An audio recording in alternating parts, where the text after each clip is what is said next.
कोई भी राब्ते में नहीं, आपको बताता ही नहीं है CRJ। यानी आप ये चाह रहे हैं कि मैं ऑर्डर जारी करूं ताकि आप कहें जी सर आपने कहा था। आप लोगों का इंटरेस्ट नहीं है क्लास लेने के वाले से।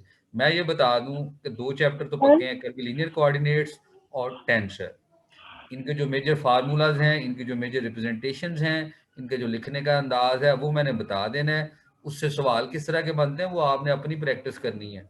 फिर ना कहिएगा सवाल कहाँ से आया, बुक मैंने बताई हुई है, ग्रुप आप लोगों ने बनाए हुए हैं। आज एक एक्सरसाइज आपको दे दूंगा, उसको आप लोगों ने सबने करके और उसके हवाले से कोई इश्यूज हुए वो आप लोगों ने पूछने हैं इस वीक के अंदर अंदर। अगले वीक में टेंसर भी पूरा हो जाना है, कोई ऐसा कोई मसला नहीं है हमारे लिए। आप लोग जो है ना क्लास लेंगे अपने लिए लेंगे, ठीक है ना। ये जेन से निकाल दें कि कोर्स कम हो जाएगा या ज्यादा हो जाएगा, समझना आपने। समझना भी क्या है, मैं इतनी दफा बताया कि यूनिवर्सिटी के टीचर का काम समझाना नहीं होता, सिर्फ बताना होता है। समझना आपने खुद है। ग्रुप और की यहाँ प्राइवेसी रिकॉर्ड खत्म बात कर कह रहा दें। हूँ मैं ये नहीं है कि मैं ना जी, ठीक है। मेरी वो क्या कहते हैं ऑफिशियली ड्यूटी लगी हुई है ये निकालने पे, ये जो एडमिशन हो रहे हैं उनके फॉर्म्स वगैरह। तो यूजुअली आप लोगों की क्लास के टाइम पे रश होता था या लाइट ऑफ होती है, आज भी लाइट ऑफ है लेकिन इत्तेफाक से नेट आ रहा है तो मैंने कहा क्लास ले ली जाए। तो आप लोग कहते हैं जी क्लास नहीं हुई कलम हो या कोर्स कट होएगा। मैंने जो टॉपिक पढ़ाने हैं वो मैंने पढ़ा लेने हैं, और उन टॉपिक के रिलेटेड कोई भी क्वेश्चन पेपर में आ सकता है, आउट ऑफ द कोर्स कुछ भी नहीं है। बुक्स मैंने बताई हैं, आप लोग रीड करते रहे। मैंने ग्रुप्स बनाए हुए, आप लोगों ने ग्रुप्स बना के दिए थे, आप लोग पता नहीं ग्रुप्स में डिस्कशंस करते हैं या नहीं करते हैं, ठीक है। सर उसकी प्रैक्टिस प्राइवेसी खत्म कर दें। है, प्राइवेसी लगाई हुई है ना आपने, तो वो खत्म कर दें। ग्रुप आपने अपना जो बनाया हुआ है मुझसे पूछना है तो आप तो इनबॉक्स भी कर सकती हैं, सर ऐसी मैं कोई आपको बात नहीं। मैं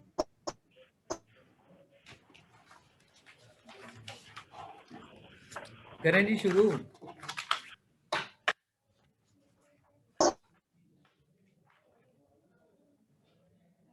जी सर। अच्छा जी, लास्ट टाइम हमारा टॉपिक चल रहा था यूनिट वेक्टर्स। अब सिर्फ क्वेश्चन के टाइम पे माइक खोलिएगा जी, ठीक है। तो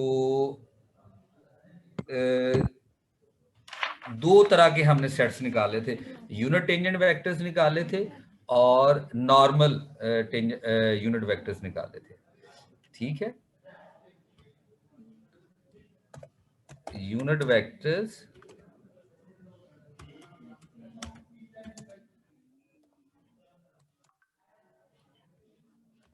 CCS कर्विलिनियर कोऑर्डिनेट सिस्टम। तो उसमें क्या निकाला था मैंने, पहला ये था, पहले जो निकाले थे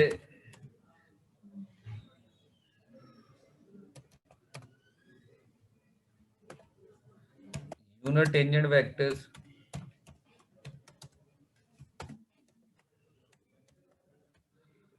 और दूसरे मैंने बताए थे नॉर्मल टेंजेंट वेक्टर्स। इनका कोई फार्मूला लिखवा सकते हैं?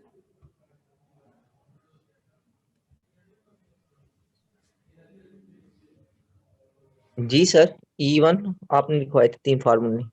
जी E1, इसको मैं जनरलाइज करने लगा हूं, EI, ठीक है, I फ्रॉम 1 to 3, ठीक है। EI जी partial sir, R, curly R vector over curly UI, partial R partial vector कह ओवर दें, यूआई पार्शियल कह दें, divided by partial UI over over sir इनका जो एक norm. Minute, partial UI divided by scale factor था ना, scale factor ही था ना, यस सर। उसी को वो जो आप जी बोल सर। रहे हैं उसको जी स्केल सर। फैक्टर ना, HI। जी ये सर। यूनिट टेंजेंट वेक्टर्स हैं, ठीक है। और यूनिट नॉर्मल वेक्टर्स क्या आते हैं? उसको कैपिटल E1 का नाम दिया था। सर वो डेल यू, जी सर। इसको मैं इस तरह लिख रहा हूं E1,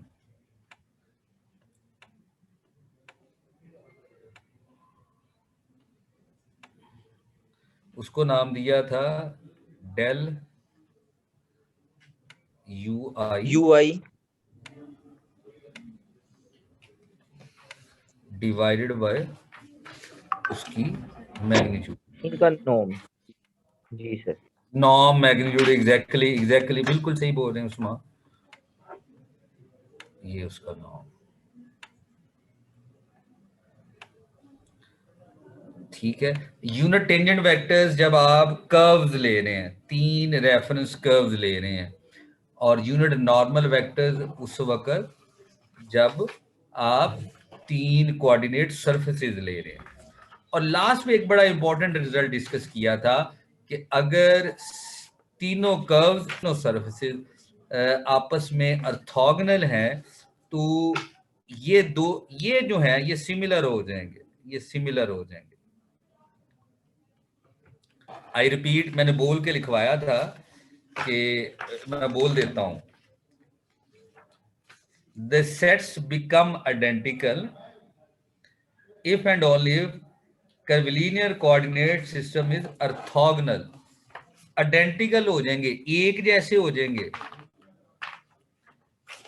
बात समझ आ रही है? ये E1 लिखा गया है, ये EI है, ठीक है। क्या हो जाएंगे, ये क्या हो जाएंगे? आइडेंटिकल हो जाएंगे, एक जैसे हो जाएंगे अगर coordinate system, curvilinear coordinate system orthogonal है। और ऑर्थोगोनल की डेफिनेशन बताई हुई है,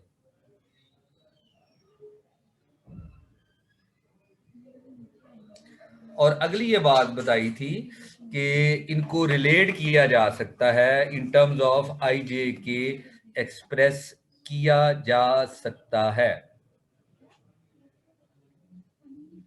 ठीक हो गया। तो जो पहला रिजल्ट इंपॉर्टेंट था वो यही था कि ये आइडेंटिकल हो जाएंगे, तो इसका मतलब है ये आपस में बराबर हो जाएंगे। क्लियर जी? जी सर। जी सर। ये आपके सामने कॉम्पैक्ट फॉर्म में आई की वैल्यू जो है वो 1, 2 एंड 3 है। ठीक हो गया जी? ठीक है, तो ये लिखा बज़ाहिर एक है लेकिन ये 3 है। U1, U2, U3 3 कर्व्स हैं या 3 सरफेसेस हैं, और हम अब से ऑनवर्ड ये कंसीडर कर रहे हैं कि वो ऑर्थोगोनल हैं। वो क्या है? ऑर्थोगोनल है। तो ऑर्थोगोनल के केस में यूनिट टेंजेंट वेक्टर्स और यूनिट नॉर्मल वेक्टर्स जो हैं ये आपस में आइडेंटिकल हैं और ये आपस में बराबर हैं। क्लियर हो गया जी? जी सर।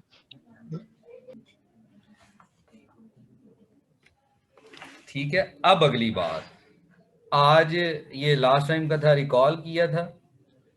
आज की जो बात है वो है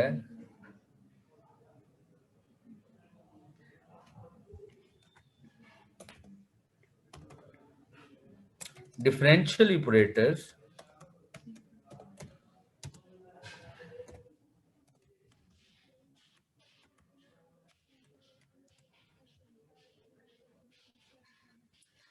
इन कर्विलिनियर कोऑर्डिनेट सिस्टम, CSS लिखा हुआ, CCS लिखा हुआ। एक मिनट होल्ड कीजिएगा जी।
सर आवाज नहीं आ रही आपकी।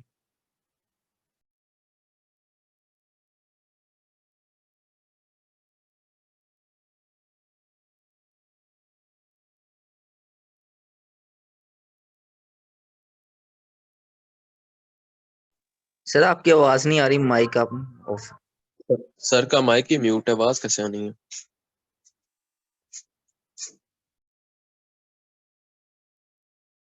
मैंने कहा था कि मैं वो दरमियान में कॉल आ गई थी, वो ले रहा था। ठीक है, let's I be a scalar function. ठीक है, डिफरेंशियल ऑपरेटर्स कर्विलिनियर कोऑर्डिनेट में किस शक्ल में होंगे? तो ये साई भी या फंक्शन है। ठीक है, तो ग्रेडियंट क्या होता था? डेल साई, ऐसे ही होता था, जी ऐसे सर। ही होता था। जी सर। ठीक है, तो अब इसको कंपोनेंट फॉर्म में लिखना है। ठीक है, तो वो मैं लिखने लगा हूं, F1 E1 plus F2 E2 plus F3 E3।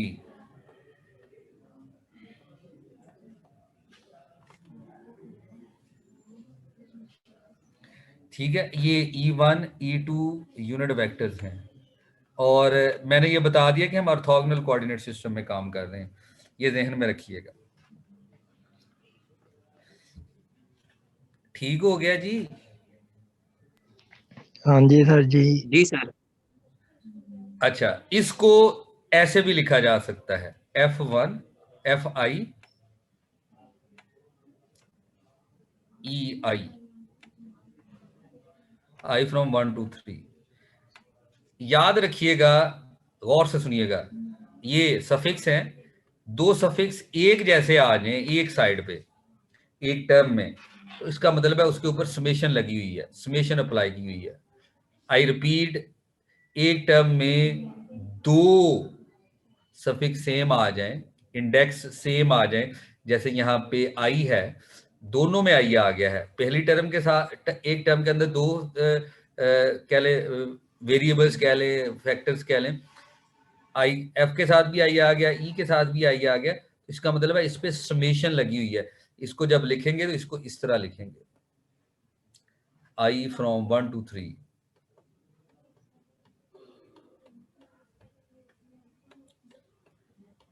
ठीक है, तो ये डेल साई है, ग्रेडियंट है, उसको इस तरह लिखा जाएगा। अब F1 F2 F3 क्या चीज है? ये अननोन है। क्या है? क्या Unknown। है? अननोन है। तो इनको नोन करने की कोशिश करते हैं। ठीक है ना, कंपोनेंट फॉर्म में तो इसने इसी तरह लिखा जाना है ना। ठीक है, एफ जी सर। आई जो है वो अननोन्स हैं, उनको नोन करने की कोशिश करते हैं ताकि डेल साई का फार्मूला साई की शक्ल में लिखा जा सके, क्योंकि साई के कंपोनेंट तो क्या होने चाहिए? Sai 1 plus psi 2 plus psi 3, साथ में उसका यूनिट वेक्टर। ये साई 1 साई 2 साई 3 के कॉरेस्पॉन्ड की उसकी शक्ल में इसको जो है लिखने की कोशिश करेंगे, तो फिर हमें अंदाजा होगा कि इसका ग्रेडियंट क्या है। इस यहां तक को बात पूछनी है तो पूछ ले, मैं ये मिटाने लगा हूं सारा जी।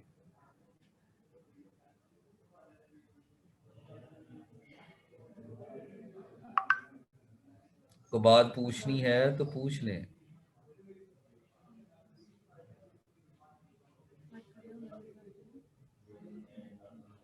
नो सर, क्लियर है। ओके जी, अब हम आगे जो है वो जो एफ आईज है उनको फाइंड आउट करने लगे। हमें पता है आर है, पोजीशन वेक्टर है। पोजीशन वेक्टर को जब कर्विलिनियर कोऑर्डिनेट सिस्टम में लिखेंगे तो उसके अंदर वेरिएबल्स जो है वो u1 u2 u3 है। ठीक हो गया जी? और जब इसका टोटल डिफरेंशियल लेंगे, वर्ड है टोटल डिफरेंशियल, तो वो ये बनेगा, तीन वेरिएबल्स हैं, तीनों के लिहाज से अब आएगा partial R over partial u1 into du1 plus partial r over partial u2 into du2 plus partial r over partial u3 into du3.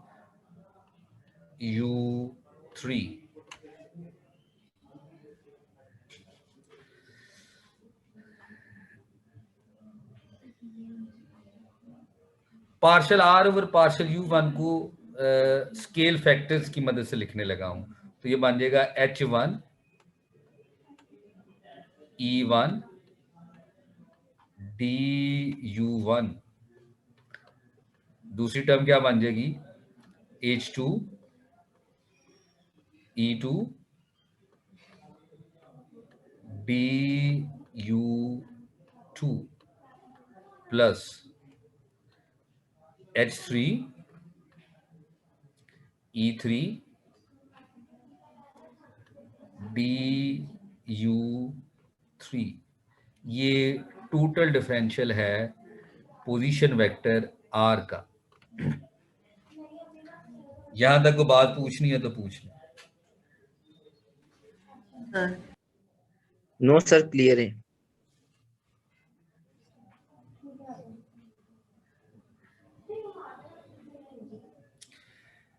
उसके बाद ये भी हमने पीछे की फार्मूला पढ़ा है कि डी साई जो है वो बराबर हुआ करता है, यानी टोटल डिफरेंशियल साई का वो बराबर हुआ करता है del psi minus D R. ये रिजल्ट हमने पढ़ा हुआ है, ठीक है। ये देखिएगा ये वाला रिजल्ट। जी सर, नॉर्मल सरफेस इंटरप्रिटेशन।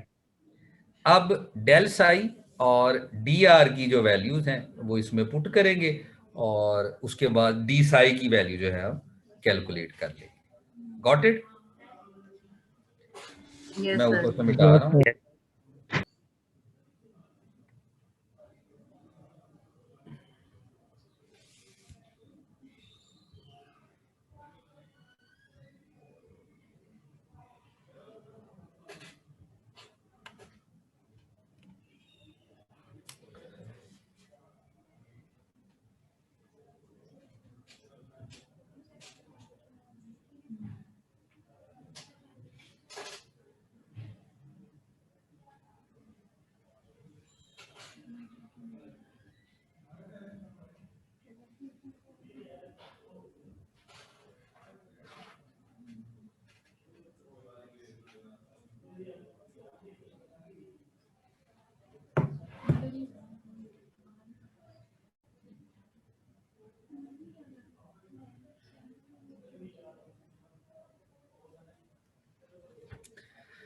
अच्छा जी, अब देखिएगा डी साई किसके बराबर हुआ, मैं उसको लिखने लगा हूं, equal to del psi. Del psi की अभी आज लिखा था F1 E1 plus F2 E2 plus F3 E3। इसका डॉट लेना है जो इधर लिखा हुआ नीचे, तवज्जो रहे, H1 DU1 रीअरेंज करके लिख रहा हूं, E1 plus H2 DU2 plus into E2 plus H3 DU3 plus E3। तो ये DR इसके साथ लिखा हुआ है और ये उसके साथ, तो डी साई की फार्मूले के अंदर हमने जो है इसको कैलकुलेट वैल्यूज है डेल साई की और डी आर की वैल्यूज जो है हमने पुट कर दी। ऑर्थोगोनल कोऑर्डिनेट सिस्टम है, इसका मतलब है जो डॉट प्रोडक्ट है सेम वेक्टर्स की, सेम यूनिट वेक्टर्स की, वो ये देखिएगा इसमें ये यूनिट वेक्टर्स है ना, ये बाकी तो कांस्टेंट्स हैं, ये वेक्टर्स है ना, ठीक है। तो E1 डॉट E1 ये 1 होगा क्योंकि ऑर्थोगोनल है, ठीक है। बाकी जो है वो जो है वो 0 हो जाएंगे, बाकी जो है वो 0 हो जाएंगे। तो ये सिंपलीफाई करके जब डी साई की वैल्यू आप कैलकुलेट करेंगे तो वो आपके पास बन जाएगा, अब तवज्जो रहे, F1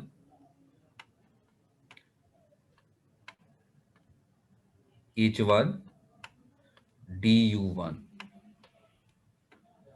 प्लस F2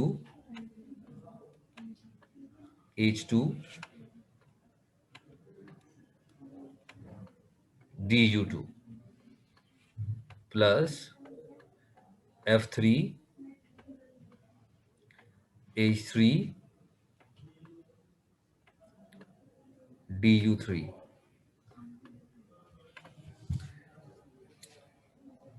तो ये हमारे पास डी साई की वैल्यू आ गई।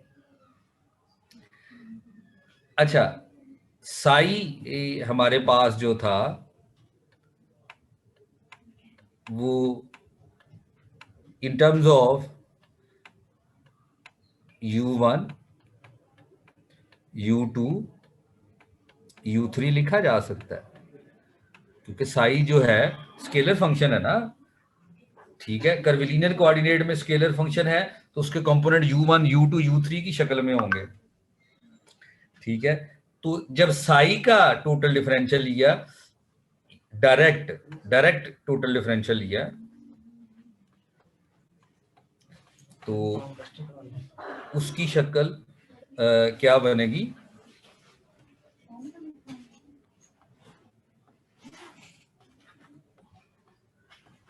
किस चीज के फॉर्म सबमिट करवाने? अभी लाइट नहीं है, लाइट आएगी तो वो फिर आपको वोचर मिल सकेगा, तो तब तक आपको वेट करना पड़ेगा। किधर जमा करवाने? तो कोई टेस्ट उस वक्त देख लेंगे, उस वक्त देख लेंगे। तो ये टोटल डिफरेंशियल इसका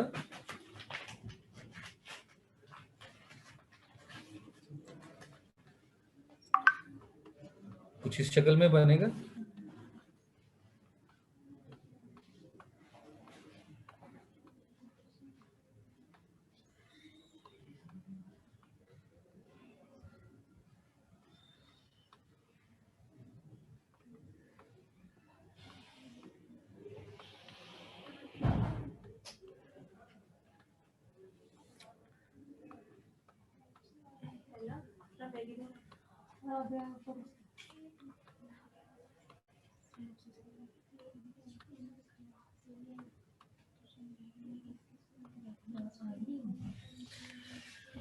ठीक हो गया। अब in terms of U1 U2 U3 जो साई का डायरेक्ट टोटल डिफरेंशियल है वो इसके इसके बराबर है और फार्मूले के मुताबिक इसके बराबर है। ठीक हो गया जी। इन दोनों को कंपेयर करें, दोनों को इक्वल रखें, तो कौन सी चीज किसके बराबर निकली? कोई बताना पसंद फरमाएगा, नजर कुछ आ रहा हो अगर? Sir F1 H1 curly Sai over curly U1 के बराबर आ जाएगा। एक मिनट दरमियान से चीजें मिटा देता हूं ताकि समझने में आसानी रहे। तो ये देखिएगा DU1 और DU1 ये तो बराबर है आपस में, इसका मतलब है partial psi over partial U1 जो है वो इसके बराबर है। DU ये टर्म सेम है तो इसका मतलब है ये जो है partial psi over partial U2 वो इसके बराबर है और पार्शियल साई और पार्शियल U3 जो है वो इसके बराबर है। Any issue? No sir. No sir. तो हमने तो F1 तलाश करना है, तो F1 किसके बराबर है? अब गौर कीजिएगा, F1 is equal to partial psi over partial U1 into its scale factor, 1 over its scale factor, 1 over H1, ऐसे ही है। H2 क्या, F2 क्या हो गया, 1 over H2 partial 1 over phi H2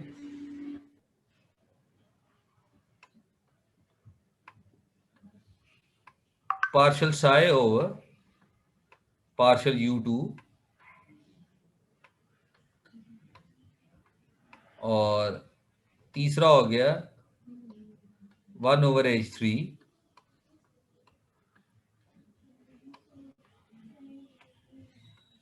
partial psi over partial U2। तो जब इसको del वाले फार्मूले में हमने पुट किया तो उसकी शक्ल जो है मैं वो इधर लिख देता हूं, सॉरी, ग्रेडियंट के जो फार्मूला था स्टार्ट में हमने अज्यूम किया था उसकी शक्ल में अब मैं लिख देता हूं इसे।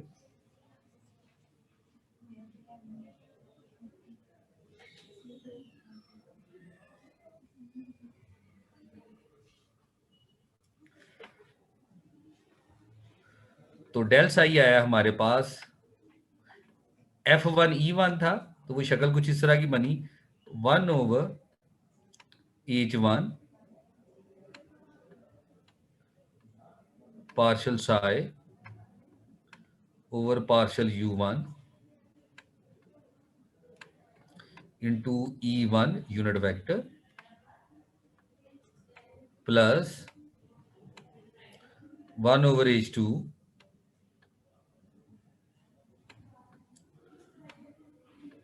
partial psi over partial U2 into E2 unit vector plus 1 over H3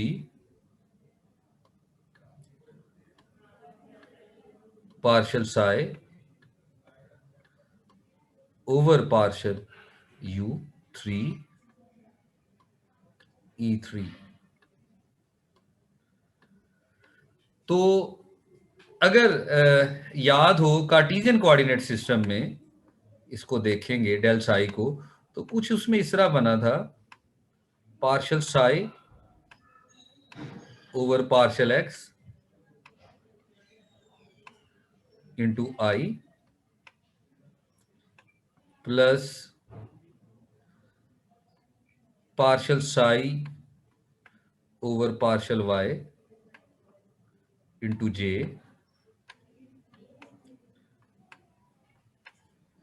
partial psi over partial z into k. तो शक्ल तो वैसी ही है, ठीक है, यानी पार्शियल डेरिवेटिव पहले कोऑर्डिनेट के हिसाब से साथ में यूनिट वेक्टर, पार्शियल डेरिवेटिव पहले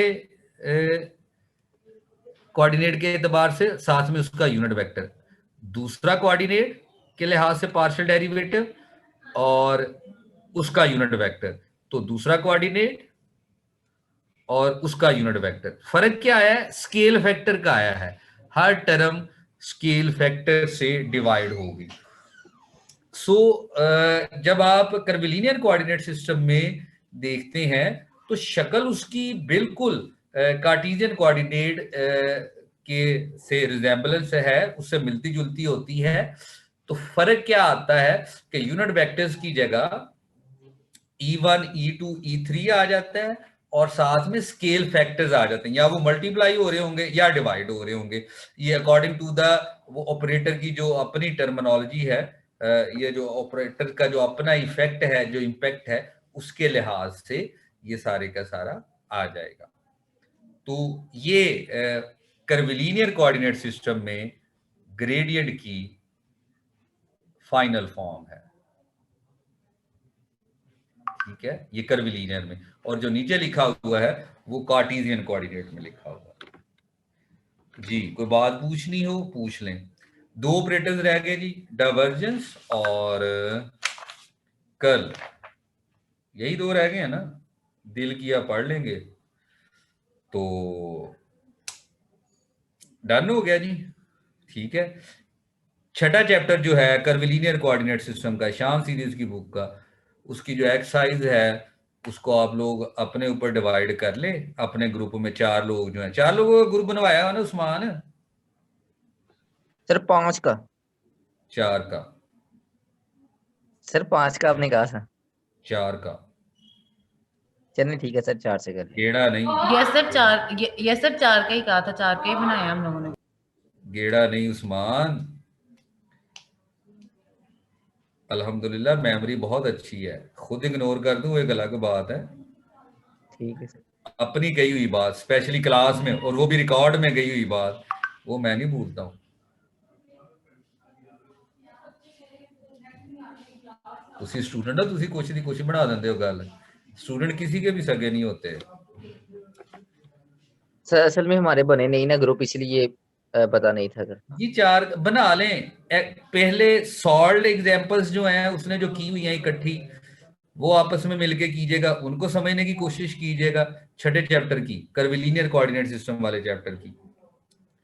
और उसके बाद जो आगे एक्सरसाइज हैं उसको आपस में डिवाइड करके आपने करना है और सबमिट करवाना है। आज डेट है 26, ठीक है, 7 फरवरी लास्ट डेट है जी असाइनमेंट ऑफिशियल इसको सबमिट करवाने की। ग्रुप असाइनमेंट है, हर ग्रुप एक जैसे पेजेस, एक जैसे का रोला रहेगा।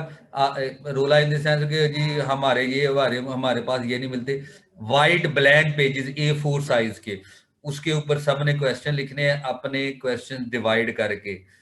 मसलन 4 लोग हैं, 100 क्वेश्चन है तो एक के हिस्से में 25 क्वेश्चन आएंगे, तो उसने वो अपने 25 क्वेश्चन लिखने हैं। 2 बातें बताई हैं, पहले आप ग्रुप वाले सॉल्व एग्जांपल्स जो है वो भी 40-50 हैं वो चैप्टर के अंदर, हर ग्रुप उसको डिवाइड करके एक दूसरे को समझाए।